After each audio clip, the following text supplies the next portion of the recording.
I'm Logan Crawford, and right now on Spotlight, we're taking a look once again at a wonderful book, an inspiring book. It tells the story of a young man who left his mark on this world, who left his mark on society. The name of the book, the inspirational book, is called One of the King's Men. It's written by one of my favorite authors, his loving mother, Estelle Everingham. This is a heartfelt tribute to her son Cameron, whose life was marked by an extraordinary spiritual connection and earthly challenges. Through Estelle's vivid storytelling, we explore a life filled with miracles, laughter, and profound emotions, showing a unique bond between the earthly and the divine. We're delighted to have this very talented author join us here today on Spotlight. We thank the team at Atticus Publishing for helping us put her in the spotlight today. And we ask viewers like you to support writers like her by subscribing to our channel and by purchasing her wonderful book. The links are below this interview. Estelle, great to see you here today on Spotlight. Well, good morning, Logan. It's wonderful to be here again and to have the opportunity to speak about my son and my book. Absolutely, absolutely. Let's tell the folks at home who haven't heard the story a little bit about Cameron. He came into the world right from the start. It was a little bit of a struggle, right? It was a huge struggle, actually. Yes, Yeah. The yes, doctors yes, didn't think he was going to make it, and they were, you know, going to end his yeah. life, right? Yes, yes. They informed me that he had had no heartbeat or pulse for 13 hours. He was well and truly stuck. He had everything going against him. He was upside down, inside out, just every way you could be, but the right way. And they said the only way that they would be able to get him out would be to cut him up and take him out piece by piece, which I didn't think they ever did to anybody. So I was quite startled to find that these people were standing there telling me they were going to do that to me and my baby. So, yes, at which point, when we found out this news, I sent my husband, who was there in the delivery room, to go and ring up the men at church who were, fortunately, it was the one Saturday morning of the month that they were having their prayer breakfast. So I knew where they'd be. And I said to him to go and ring them and get them to stop having breakfast and start praying for the birth of this child so that he'd be born in one piece and be alive, not come out in bits.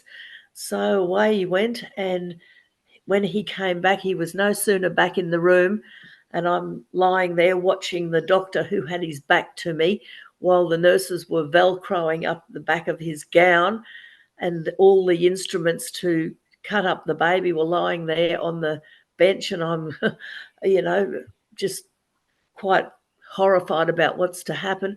The next thing, without any sort of warning, Cameron just kind of flew out. He nearly landed on the floor because nobody was expecting to have a baby arrive to be caught. They got him about 3 or 4 inches off the floor. He had the cord around his neck. He wasn't breathing. They took him away, gave him oxygen. He didn't cry or anything. I heard nothing. So, as far as I was concerned, they had taken away a dead baby. But no, a very startled looking nurse came back after about 2 or 3 minutes to say to me, "You have a baby boy. He's 10 pound 2.5, and he seems to be quite all right." And well, she was startled. I was startled too. But my word, I was very thankful, because I wasn't looking forward to this cutting the baby up business. Oh no, that would be just no. Yeah, I don't see how Yeah, you get over that. I No, know. but anyway, he was all right.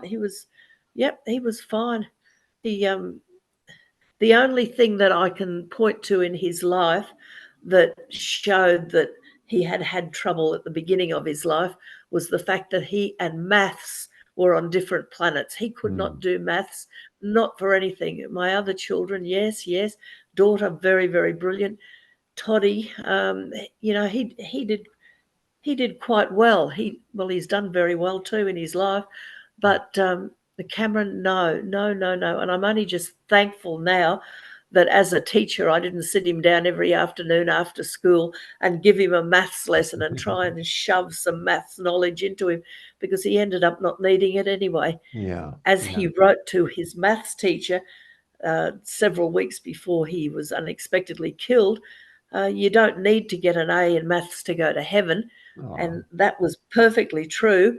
And it was also fortunate because he got an E. So, yeah, mm, yeah, Cameron and amazing. maths, no. Anything else? Yes, yes, fine. Athlete, brilliant, yes. Lovely boy, walked and talked in the spirit Mm, realm like a pro, just remarkable. Left such a legacy. Think yeah. about him all the time. He's been gone a long time now, Mm, but think about him, know where he is, and he's got his father with him now. So there you yeah. go. Yeah. Yes. Yeah. You recognize at a young age that he had a great love for God, a great Oh, spiritual connection. Tell us a little bit yes. about how that manifested itself. Well, the first inkling was his first sentence, Mm, which happened on Toddy's 5th birthday, at which time Cameron was 11 months old, and there was a little gathering of people in honour of Toddy's 5th birthday. Cameron was sitting in his high chair. Well, not to be outdone by the birthday boy, he got hold of his spoon and tapped the tray of his high chair very loudly, got everybody's attention, and when they were all looking at him, he declared, "God's not dead." And wow. that was how he lived his life. He lived it every day. He was showing us the proof that God's not dead. Yeah, Amazing. that was Cameron. Yeah. And Yes, there's one story where you came into his bedroom. He had been talking with the Lord, right? yes, Yeah. yes, yes. When he was, oh, I think he was about 9 or 10, he called out, and I went into his room. I thought, this kid's not going to sleep. I better go in there. And he's sitting up there and he's pointing at the corner of his room and he's saying, "Look, Mum, look at them. Look, they're looking at me and they're talking to each other and they're talking to me." I couldn't see anything, but Mm, he's sitting up there, and I said, "Well, what is it, Cameron?" And he said, "There's angels in the room." And then he said, "Mum, they're red. Why are they red?" And I'm thinking, well, I can't see any angels, red, mm, white, blue, green, any color. And I thought, I don't know. I don't know what's happening here with him. Maybe he's getting a reflection of a car's lights going past his mm, window or something. So I went outside and looked. There's no car there, and I said to him, "Well, there's no car. There's no tail lights or anything." And he said, "No, Mum, no, there's no car." He said, "These are angels. They're talking. Cars' tail lights don't talk." And he said that they're talking to me and they're smiling at me, but I want to know why they're red. So I said, well, I have no idea. Considering I couldn't see them, I couldn't come up with any reason why they'd be there, never mind why they'd be red. I said, but I will ask the pastor and I'll find out for you why he thinks they are red. I did later on ask the pastor, well, obviously not there at night time when Cameron was in bed. I mm, did later ask the pastor, and he said, "I don't know, but I will find out." And he mm. did. He prayed about it and he got a word from God to say that they were red because they had brought Cameron a blood covering from the mercy seat in heaven. Wow. So I thought that was a pretty interesting answer. Yeah, Absolutely. so Cameron had Absolutely. angels with a blood covering for him, a protective covering, I imagine, from the mercy seat in heaven. So, yes, that Yeah. sounded like something that would happen in Cameron's life. Very much Amazing. so. Amazing. Yes. And he was quite an athlete too. He was on the track team and he was competing against young men who were much older than he, right? Oh, well, he put himself on the track team when it was the day for the cross country at school. Oh, Sasha, you can be quiet. He There's somebody walking past. He was 5 years old in grade one, and there was to be um, a long distance event for the children who were in grades 5, 6, and 7. No grade ones. Right. These other children were all 10, 11, and 12 years of age, and in the middle of them stood this little 5-year-old. And I don't know where his teacher thought he was, because the rest of her class and she herself were back in the classroom, but not Cameron. No, he's out on the running field, and I was there with my class, who were grades 5 and 6. And I thought, well, I don't know what Cameron thinks he's doing. All these other children had been practicing for this event on this track, so they knew the track. They knew where it went and all about it, and they had their running shoes on. Not Cameron, he's just there in his school uniform and his black lace-up shoes, and he had decided that he was going to be in this event as well. Well, I was watching, and each time they'd go round, because it was quite a long distance event, each time they'd go, I'd be thinking to myself, well, yes, he's still there. He hasn't fallen over or he's not lying there gasping somewhere because he can't keep up. And no, he came through. He was beaten by, I think it was 11 grade 7s, 11, 12-year-olds beat him. The 11-year-olds were all beaten by him, as were the 10-year-olds. So we had all these grade 7s come in, and then a 5-year-old. And that was the most amazing thing. I took particular notice of his leg muscles too, and I thought to myself, I had been told by somebody, well, apart from him, yes, several times, that his leg muscles are really important, and he's got the best leg muscles. Indeed, they were right. This little 5-year-old really knew how to run. He did excellently well, and I thought to myself, well, this little boy who can't do maths has found his niche. He's an athlete, and certainly he was. By the time it came time for him to go to heaven, he was running state times in 50 metres, 100 metres, 200, 400, 800, 1500, 3K, 5K, 8K. He was the cross-country champion, and he also was a cyclist. He would go in cycling races. So the leg muscles were important. Yeah, absolutely. And it gave him something to be very proud of, that he could achieve something that his brother and sister were, they had their things. His sister was excellent scholastically. She was an academic through and through, and his brother was very, very good with his hands. He was very creative, and he could work on motors and engines and put things together, all the things I can't do at all. Right. Toddy could do all of those, and Cameron was an athlete. So there we go. Absolutely. He had his own niche. What I also found so memorable about his story is that he was so determined to be baptized towards the end of his life. Tell us a little bit about that. Yes. Well, we happened to be up the Sunshine Coast, which is a resort area north of Brisbane, and we were there for 4 days, and on the third day, Cameron's saying to me, Mum, we've got to go home. The third day was a Sunday, and he said, we've got to go home, Mum. And I said, yes, we're going home tomorrow. We'll be home then. And he said, no, we've got to go home today. We've got to go now. And I'm thinking, oh, he doesn't usually argue with me. This must be very important to him. So I said, well, what's the big rush to get home today? We'll be home tomorrow. And he said, because they're having baptisms at church tonight, and I haven't been baptized in water, and I really want to be baptized today. And I said, well, you know that the pastor has baptisms about every 6 to 8 weeks. Maybe we could speak to him when we get home about you joining the group for next time. Oh, no, Mum, I've got to be baptized today, he said. So I thought, well, this must be really important. You got used to when Cameron was feeling as though something was really important, then it really was, because you knew Cameron didn't get things wrong. So I said to him, well, the only way I can think of for you to be baptized is if you go and speak to your father, who happened to be lying down in the unit with a migraine. And, he had terrible, terrible problems with migraines, and because he'd had 100 spinal operations, and by the time his spine had collapsed right up to the C1, C2, he started getting migraines. So that was all associated with that.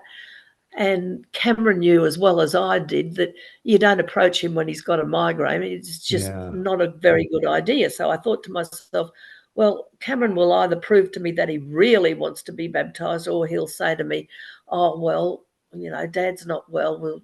It's all right. We'll let him rest and I'll just get baptized next time. But no, away he went. And I thought to myself, well, I'll hear an explosion soon. Father will be telling him, go away, I've got a migraine. Yes, and much to my surprise, out came my husband in his board shorts carrying a towel, and Cameron the same. And my husband said to me, I'm going to baptize Cameron in the third swimming pool of the resort because it's the furthest away. So it'll probably be vacant. Other people will go to the closer ones. So if you'd like to come and witness his baptism, do feel free to come. So I got out of the spa and away I went. And I had the pleasure of observing Cameron being baptised by his father on what turned out to be Cameron's last Sunday on earth. He couldn't have been baptised by Clark because Clark does his baptisms at church at night time. Cameron didn't have another Sunday night. So he was very, very thrilled to have been baptised on his last Sunday afternoon. And his father was very pleased to have had the privilege of baptising him. So it was a win all around. They were both very pleased with the outcome, and I was very pleased to be there to observe it all. It was wonderful. It actually is very, very fitting for a young man who lived his life connected to the divine, connected to the Lord, to spend his last few days being baptized. I think that's just Yes, terrific. And a few days later, the unthinkable happened, a car yes, accident. And yes. tell us a little bit about that. Well, unfortunately, it was our son Toddy who was driving, and Cameron, when Toddy and his friend left from their place to go to pick up Toddy's car from his sister's, they were going to tow it home. It was at his sister's place, broken down, and Cameron had gone jogging. And so as they were driving along, we saw them drive out and just the two of them in the car. We didn't know which one was driving and which one was the passenger, but it turned out that Toddy was driving his friend's car and his friend was the front seat passenger. And as they went along down our road, they came across Cameron jogging along the footpath, and Toddy's friend wound the window down and called out, "Hey, Cameron, we could use somebody with muscles to help us get this car home. Would you like to come and help?" "Oh, yes, I'll come and help." So they opened the back door. Cameron jumped in. They only got around the corner, and then Toddy didn't do anything wrong. It was just that the tyre that was under where Cameron was sitting blew out, and it blew right off the rim. And Toddy had precious little control over the car, and he was trying to get it to the other side of the road where there was a very wide verge where he could stop. There was nowhere to stop on the side of the road where they were. So he was trying to get it over the other side of the road so that they could change the tyre and continue on their journey to get this car of Toddy's home again. But unfortunately, there was one car coming. It was in the distance, and Toddy was trying to eyeball the driver approaching them to let them know that he was in trouble and he was heading over to the other side of the road. Well, he said to me, "Mum, he never looked up. He never looked up, Mum." He said he was either fiddling with his air conditioning or his radio or his something or other. He wouldn't have been a mobile phone in those days, but his stereo is something. He was fiddling with that, looking at that. And he said, "Mum, he never looked up and he just ploughed into the side of us." He said, "I tried it at the end to get the car turned around so that he'd hit the back of us. I got it halfway around. And as the car came along and was just about to hit right where Cameron was sitting, he said, "Mum, Cameron looked at the car and just laughed." He said, "No 14-year-old can die laughing." "No," he said, Amazing. Why would he have done that? He just looked at the car and laughed at it." And I said, "Well, Toddy, knowing Cameron, do you think that he saw the car coming to kill him? Or do you think maybe he saw an angel coming to just Yeah. take his spirit out of that car just immediately before the impact so that he wasn't even there when it happened?" Yeah. And Toddy looked at me and said, "Mummy would have had to have seen the angel. No 14-year-old can die like that." He said, "It's ridiculous." But in any case, yes, we believe that that's what happened, that his Amazing. guardian angel that he had been talking to ever since he was physically able to speak, yes, had come and taken him from the scene just immediately before impact. So, yeah, so It's an amazing he was story. upset, but yes. Cameron was Mm. born knowing that he was rightfully belonged in many ways in heaven. You guys were Yes. blessed to have him on earth as long as you did. I know he Yes. touched your life, he touched your heart. And I know you're at Yeah. peace because you know he's in a better place and that you two Oh, will be together one day, just like he's with his father now, which I think is wonderful. yes. So you've got a Yes. couple of Well, angels up there. yes, indeed. Um, when he was killed, I thought to myself, well, at least he's gone to where he wanted to go, because ever Mhm. since he was about 2, he would talk not just about heaven, but going home to heaven. Right. And he always considered heaven his home. He was sort of like, on a mission here, but heaven was his home. And that was how he looked at it. And I thought, well, at least I'll know where he is now every minute of the day. Much to my surprise, I didn't think it could happen, but Cameron was often on assignment on Earth. I would Mhm. feel his presence in the house, or, just wherever I was, sometimes in church, or even other people that knew him quite well could feel his presence at their place. And he was always there for something. He didn't just drop in socializing or anything. You knew he was there on a mission.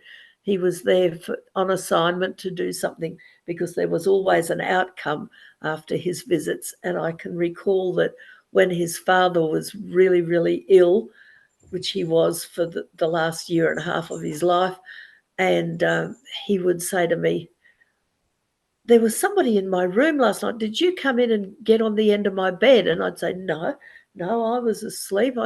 Well, maybe the puppy came in. Did the pup come in and jump up on the? No, no, the dogs were not there. And he'd say, well, there was somebody, because the bed was moving. I could feel the bed Amazing. moving. And he'd say to me, what should I do next time that happens? And I thought of Samuel in the Old Testament. And I said to him, well, perhaps you could say, speak, Lord, for thy servant heareth. And he did. He tried that one time, and he said to me, well, that didn't work. He said, no, I'm not Samuel. He said, no. I said, well, who do you think it might have been on the end of your bed? And he said, well, I think it was Cameron. And I said, well, how about next time he comes, or you feel that he's there, you say, hello, Cam. And so he took to doing that. And he said, yeah, he said, it's definitely Cameron. He said to me one day, I'm a bit concerned that he's come to take me home. And I said, no, no, no, he hasn't come to take you home. He's come to get you ready to go home. So he took that in his stride. And I do believe that on his deathbed, he made his peace with God, which was a wonderful thing, because I didn't get to see him on his deathbed. He was in hospital, Mhm. and I was to go down and visit him that day and see the team that were working with him. And that was a 4-hour trip each way. So it was quite a thing to get there. And when I got there, I was informed that he had actually died the night before. And Mhm. they said, you can see him in the morgue if you'd like to. And I had come down driven by one of his friends, because I have no sense of direction, and he knew I'd never get to the hospital myself. So he had driven me down. We left at 3:15 in the morning to be sure to be there bright and early. Well, we were. And he had unfortunately passed away just before midnight. So he'd gone the night before. Mhm. And the friend said, oh, no, he said, I don't think it's my position to go and see him in the morgue, and I'd rather remember him how I knew him. Mhm. And I said, well, I want to go and see him in the morgue, because I wanted to have a look at his face and see whether he looked like he was at peace, or whether he looked like he'd been fighting to stop Right. going in the other direction. So I went, and his face was just the most peaceful I've seen it in, well, 50 years. He was Amazing. just so at peace. And while I was standing there in the morgue viewing room, and there was just him there on a stretcher and one nurse with me, I could feel what I knew to be Cameron's presence in the corner of the room. And I thought, Cameron's here, and I can even pinpoint exactly where he is. And I waved at where I knew he was standing. And I thought, well, if Cameron's here, he hasn't done anything but come to take him home. And then I could feel this other presence filling the whole rest of that room. And I thought, I'm very familiar with that presence, but what presence is so strong that Cameron's in one place, but this presence fills the whole room? And I thought, that's the Holy Spirit. And I Mm. thought, my goodness, if he's lying there, my husband's lying there, and he's in such peace, and Cameron and the Holy Spirit are both here in attendance, I know exactly where he's gone. And for him to have gone where he's gone, I know that he made his peace with God on his deathbed. So I was thankful for myself, because I was no longer, having the responsibility and difficult job of nursing him through his pain and everything else that went with it. And I knew that I was thankful for him, because he was out of the tremendous pain he'd been in. But mostly I was thankful that he had gone home to heaven and he was with Cameron. And Cameron would be just thrilled to bits to be able to Amazing. show his father around heaven. And of course, my husband would be thrilled to bits to be once again with Cameron. So also Absolutely. his mother is there. So it was just, it was, I was looking at him in the morgue, but I was pleased. I was happy. I was relieved for all of us, Yeah. but mainly for him because of where I knew he'd gone. That's So the that was strength. just, That's the strength of your faith. I mean, and that's oh, the, yes. yeah, yeah, wonderful. Yeah, The name of I the book was, is One of the King's Men by Estelle Everingham. It is a heartfelt yes, tribute to her son Cameron, who led a remarkable life marked by yes. extraordinary spiritual connections. Estelle, thank you so much for joining us here today on Spotlight. You're more than welcome. It was wonderful to be able to connect with you again and with your audience. And I hope they enjoyed hearing more about Cameron and his wonderful life, his amazing life. I don't know any other parents that have a child that they report has the kind of life that Cameron had. Cameron just was so remarkably blessed for his short life. It was an amazing one. It was a happy life. It was a life that was full of joy, and it was like joy unspeakable and full of glory. That was Yeah, Cameron's life. Yes, absolutely. yeah, and Absolutely. the fact that it was short. Well, I know where he is. He's gone to the place that he wanted to be in. He just so wanted to be home in heaven. And I'm so thankful that he's there. Anytime he wants to come and visit, you're welcome, Cameron. But, Sounds good. you have a Yeah. wonderful time with your dad. Well, we've got to run. To the folks at home, I'm Logan Crawford, thanking you for your time this time. Until next time on Spotlight.